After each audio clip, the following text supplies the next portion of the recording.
नमस्कार, बुलेटिन में आपका स्वागत है। आपके साथ मैं हूं जीनत सिद्दीकी। शुरुआत करेंगे खबरों की।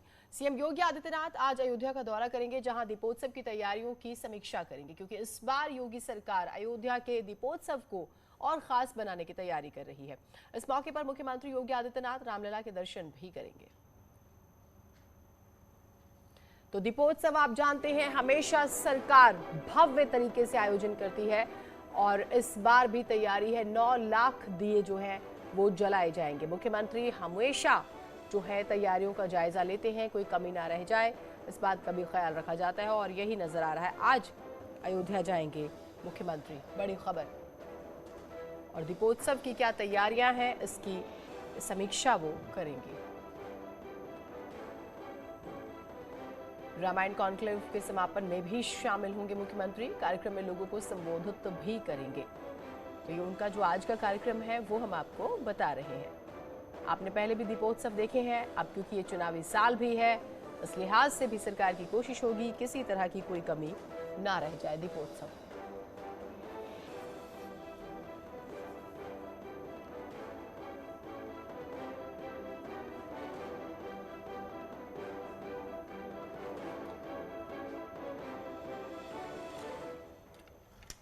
दरअसल योगी आदित्यनाथ अयोध्या की दीपावली की हर बार की तरह इस बार भी समीक्षा करने जा रहे हैं, क्योंकि जब योगी सरकार बनी तब से लेकर अब तक हर बार अयोध्या की दीपावली खास होती गई। हर बार नया रिकॉर्ड जो है वो दीपोत्सव के मौके पर बनाया गया। इस बार भी योगी सरकार ने 9 लाख रिकॉर्ड दिए जलाने की तैयारी की है और इसकी जिम्मेदारी अधिकारियों को दी गई। ऐसे में योगी आदित्यनाथ इन तैयारियों की समीक्षा करने जा रहे हैं, ताकि पता चल सके कि अयोध्या में होने वाले दीपोत्सव के कार्यक्रम के अधिकारियों ने अब तक कितनी तैयारी की है, कहां कमी रह गई है, अगर है तो उसे कैसे दूर करें। आगे बढ़ते हैं खबरों में। आज अयोध्या में क्या करेंगे मुख्यमंत्री योगी आदित्यनाथ, वो हम आपको बताते हैं। रामलला और हनुमानगढ़ी जाकर दर्शन करेंगे। रामायण कॉन्क्लेव के समापन में वो शामिल होंगे। रामायण कॉन्क्लेव प्रदर्शनी का उद्घाटन करेंगे। कार्यक्रम में लोगों को संबोधित करेंगे। दीपोत्सव की तैयारियों का निरीक्षण भी मुख्यमंत्री करेंगे।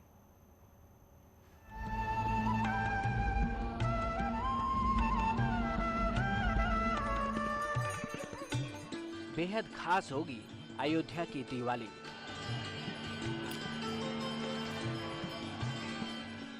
नौ लाख दियों से रोशन होगी अयोध्या।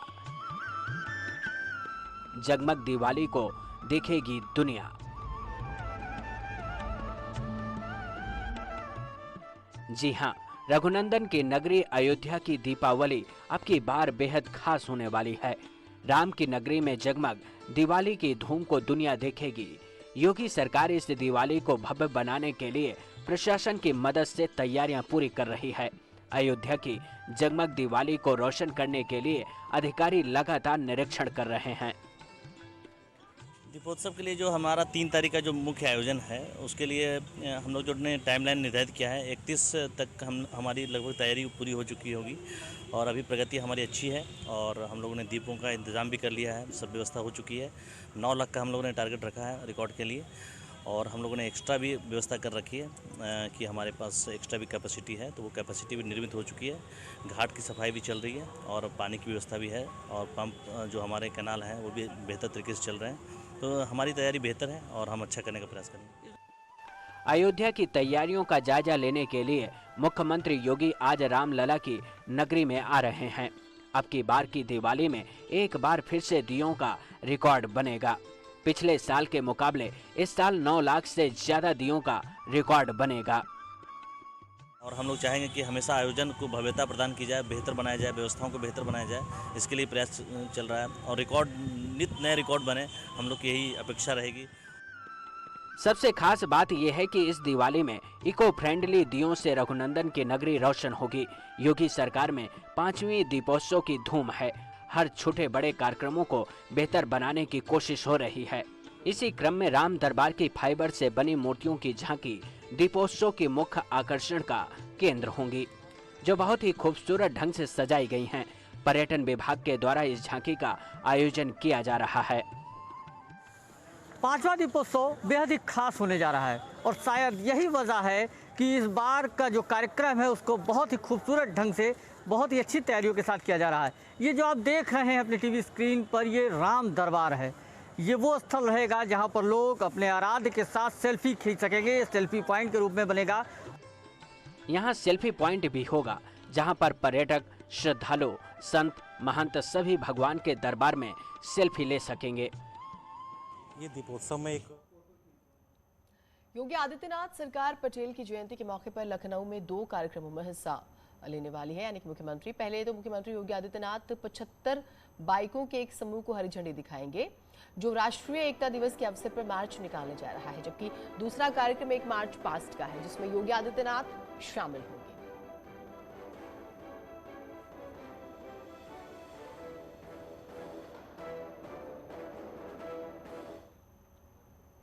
तो चलिए अब आपको राष्ट्रीय एकता दिवस के बारे में बताते हैं।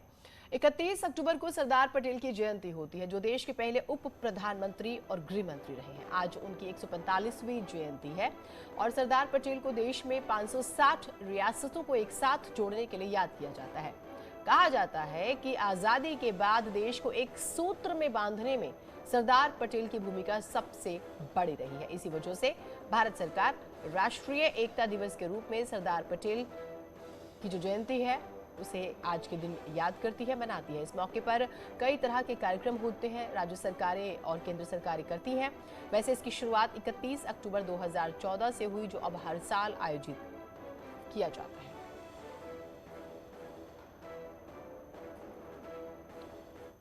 दूसरी तरफ 2022 चुनाव को देखते हुए सरकार को घेरने के लिए जनता के बीच जाकर मोर्चाबंदी करने में जुटा हुआ है। विपक्ष आज यूपी में एक तरफ हरदोई में अखिलेश यादव रैली करेंगे, जिनका कार्यक्रम लगभग 1 बजे होगा, तो दूसरी तरफ कांग्रेस महासचिव जो है प्रियंका गांधी योगी आदित्यनाथ के गढ़ में आज रैली करेंगी और सरकार को घेरने का प्रयास करेंगी। जबकि सहारनपुर में असदुद्दीन ओवैसी की भी रैली है, जो इस बार यूपी में चुनाव लड़ने का ऐलान कर चुके हैं, लेकिन गठबंधन के लिए सियासी दल की तलाश की जा रही है।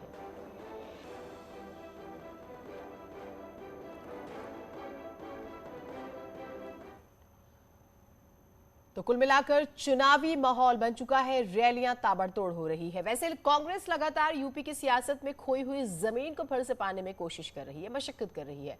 प्रियंका गांधी यूपी में लगातार बनी हुई है, लोगों के मुद्दों के साथ लोगों के बीच जाकर उनके दर्द को समझने की कोशिश कर रही है और उनके मुद्दों के जरिए सरकार को भी घेर रही है।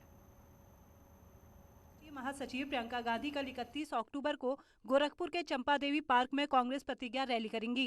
कांग्रेस प्रदेश अध्यक्ष का दावा है कि इस रैली में बड़ी संख्या में लोग शामिल होंगे।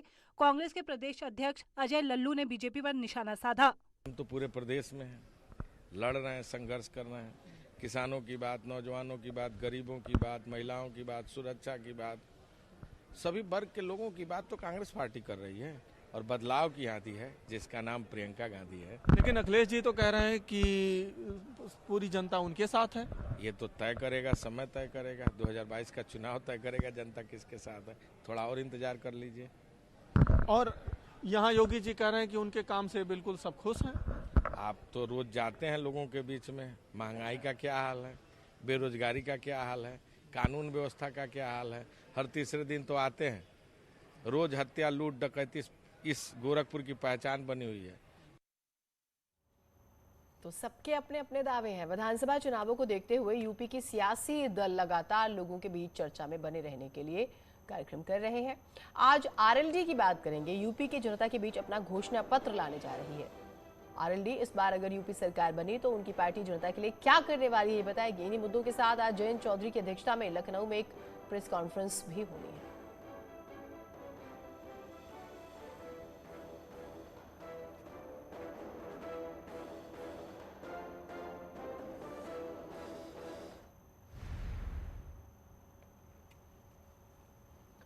प्रधानमंत्री नरेंद्र मोदी इस समय 5 दिन के विदेश दौरे पर है। इस यात्रा के पहले पड़ाव में वो इटली की राजधानी रोम पहुंचे हैं, जहां उन्होंने दुनिया के ताकतवर नेताओं के साथ मुलाकात की।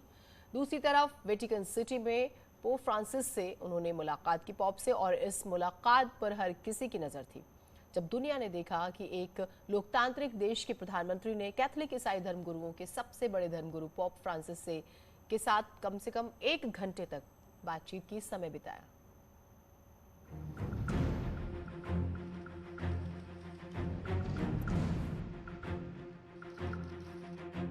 इन तस्वीरों की चर्चा पूरी दुनिया में हो रही है। भारत की लोकप्रियता और भारत के दोस्ताना संबंधों की धमक इन तस्वीरों के जरिए पूरी दुनिया ने देखा। लेकिन इन तस्वीरों से जुदा एक और तस्वीर सबसे ज्यादा चर्चा के केंद्र में रही। मतलब एक तरफ दुनिया के सबसे बड़े लोकतांत्रिक देश के प्रधानमंत्री, तो दूसरी तरफ कैथोलिक संप्रदाय के सबसे बड़े धर्मगुरु।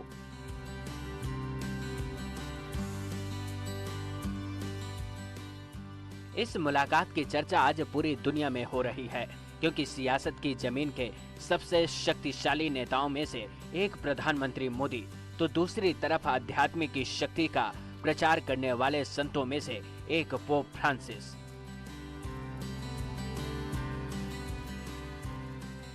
सोचिए, अगर आप रोम की यात्रा करें तो क्या आपकी यात्रा वेटिकन सिटी के बिना पूरी हो सकती है? ऐसे में प्रधानमंत्री मोदी जब रोम पहुंचे तो वेटिकन सिटी भी पहुंचे, जहां कैथोलिक ईसाई धर्मगुरुओं के सबसे बड़े धर्मगुरु पोप फ्रांसिस से मुलाकात की। वैसे इस मुलाकात के लिए सिर्फ 20 मिनट का समय तय हुआ था, लेकिन ये मुलाकात शुरू हुई तो पता ही नहीं चला कि कब 1 घंटे से ज्यादा गुजर गए।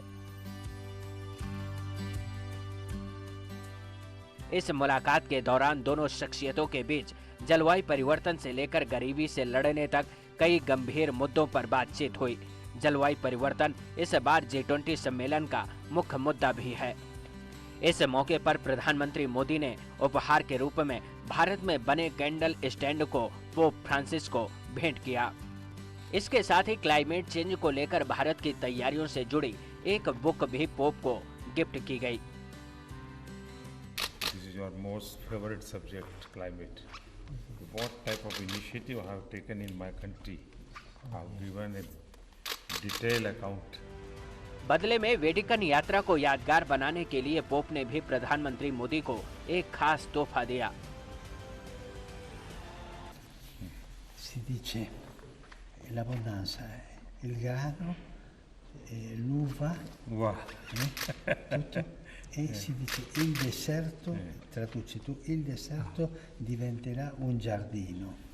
Peace. I have seen for you today.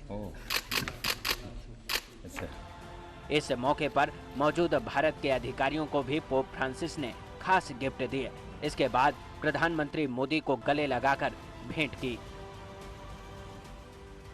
और फिर प्रधानमंत्री मोदी को छोड़ने के लिए पोप दरवाजे तक आए। इस मौके पर प्रधानमंत्री मोदी ने पोप को भारत आने का न्योता दिया, जिसे पोप ने स्वीकार कर लिया।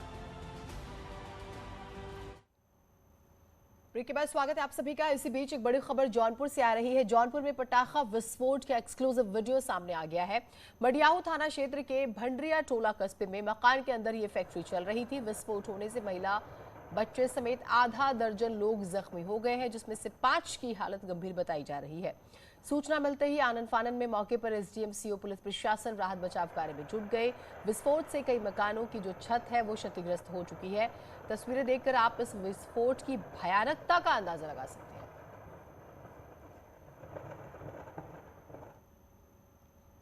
एक छोटा सा ब्रेक ले रहे हैं। ब्रेक के बाद खबरें उत्तराखंड से।